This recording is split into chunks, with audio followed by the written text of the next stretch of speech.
There are 5 things I wished I would have known before I started my tretinoin journey.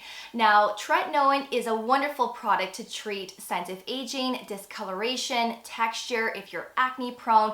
It truly is the #1 gold standard product on the market that is proven to work, and there's a lot of research and data behind it as well. And it's considered a medication in most countries, especially here in Canada, but you can purchase it over the counter in a lot of other countries as well.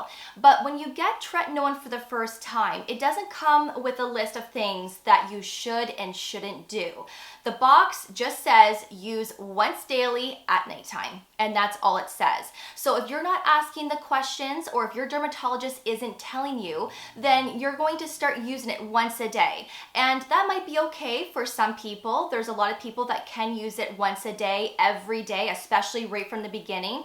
But there's also a lot of people that can't. And I was one of those people, and I have combination skin. So it doesn't matter what skin type you have. We all react differently to tretinoin, especially depending on what percentage you're on, because there are different strengths as well. So I wanted to share this video, especially if you're someone that is thinking about going on tretinoin. Perhaps you've started and you're not sure why you're experiencing certain things. Hopefully I can help you out in this video and guide you with things that I wished I would have known before I started my tretinoin journey. So let's get right into that first thing. So the first thing is to start slow and gradually increase your usage from there, depending on how your skin tolerates to the strength of tretinoin that you're on. When I first started using tretinoin, I started using it every day, once a day.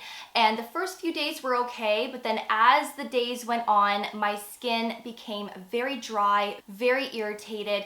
It was inflamed. I had a lot of redness, and I had that itchy, burning sensation to my skin as well. And I basically had to stop tretinoin and let my skin settle down for it to go back to normal, and it took a very long time. So when my skin went back to normal, I started using it once a week, then I went to twice a week, and then gradually increased from there depending on how my skin was tolerating to it. So I would start with once or twice a week, leaving several days in between. And when I did that, I'm telling you, my skin wasn't as dry and as irritated. I still had a little bit of dryness, but it wasn't to the extent like it was when I was using it every day.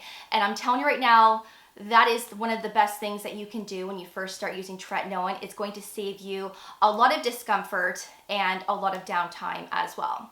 The second thing is you only need a pea-sized amount, and that's it. And that will cover your entire face. So when you're using tretinoin, you don't want to use too much of it, because this will increase the chances of irritation and dryness. So when you put a pea-sized amount on your finger, just tap your fingers together and then just distribute it evenly across your skin with little dots, then gently massage it into your skin. And less is more for sure when it comes to tretinoin. When I first started, I put way too much, basically as if I was using moisturizer. I used a lot, and wow. #1, I've wasted a lot of the product, and #2, I just caused more irritation for myself. So a pea-sized amount is all you need. The third thing is to avoid applying tretinoin in specific areas on your face. So #1, I wouldn't attempt to put tretinoin on your neck for the first little bit, because the neck tends to be more sensitive than the face. There's less oil glands on the neck, and to this day, I still can't put tretinoin down my neck because my neck just gets too irritated. So it just depends on your skin type. If you feel like you would be okay with it, then you do you. But when it comes to the face, you do want to try to avoid the eye area, the corners of your mouth, and where your earlobe meets your jawline, because these areas here are prone to cracking. And you don't want to get tretinoin on the lips, because your lips will become quite dry as well. And the eye area, there's a lot of people that can use tretinoin around the eyes, and that's great, especially if you're not experiencing any irritation.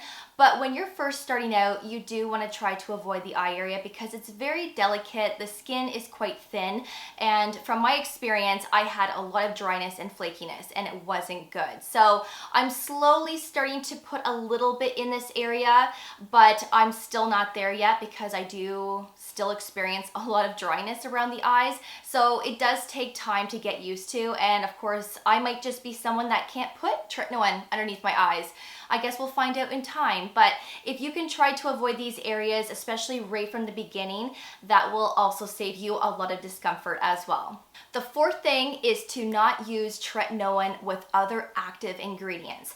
And when I'm talking about actives, I'm talking about direct acids like glycolic, salicylic acid, lactic acid, any type of exfoliating ingredient. You also don't want to be using tretinoin with a retinol, with vitamin C, because these types of products could irritate your skin more when you use them together. And then of course, this could cause additional dryness. I've been there, I've done that, and I've learned my lesson. And of course, I wasn't told this at the very beginning of using tretinoin, so I was using certain things with it, and it did increase irritation for me. So if you still want to use those actives, that's fine. Just don't use them in the same skincare routine as tretinoin. So if you want to use vitamin C in the morning and tretinoin at night, you can do that. If you want to use lactic acid in the morning and tretinoin at night, you can also do that, especially if your skin can tolerate to it. Just don't use them in the same skincare routine. And the fifth thing that I wished I would have known is using the sandwich technique. So this is when you're applying your moisturizer first, then your tretinoin, then another layer of moisturizer. So it's that sandwich technique. And this is going to help moisturize the skin more. This is going to prevent additional dryness, and it just keeps your skin more comfortable. I wasn't doing this at the very beginning, and this isn't necessary, but if you're someone that is experiencing a lot of dryness, then this is a really good technique to do until your skin gets accustomed to tretinoin. And then of course, you don't have to continue with this technique as the months and years go on. You can just do it when you feel like you just need more moisture, and it's a really great way to keep that skin moisturized, comfortable, and it really does help to prevent further dryness. It really does. So for those that are new here, I am using the Steiva-A Tretinoin Cream at a 0.05%. When I first started using tretinoin, I was using this brand, but I was using the 0.025%, which is the lowest percentage.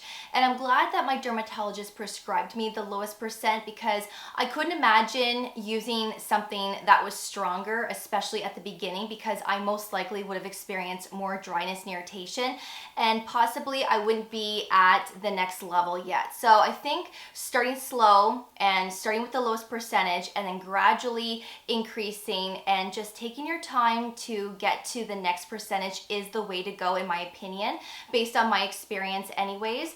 And as soon as I went to the 0.05, I did see more an improvement with my skin. This took my skin to the next level, but I still experience dryness once in a while. I still do have a little bit of flakiness as well. So you may have that for a while. Remember, it takes time to get used to. We're all different, but it really is amazing, and I don't regret anything. I really feel like this is the best thing I've ever done for my skin, and I'm so glad that I started when I did.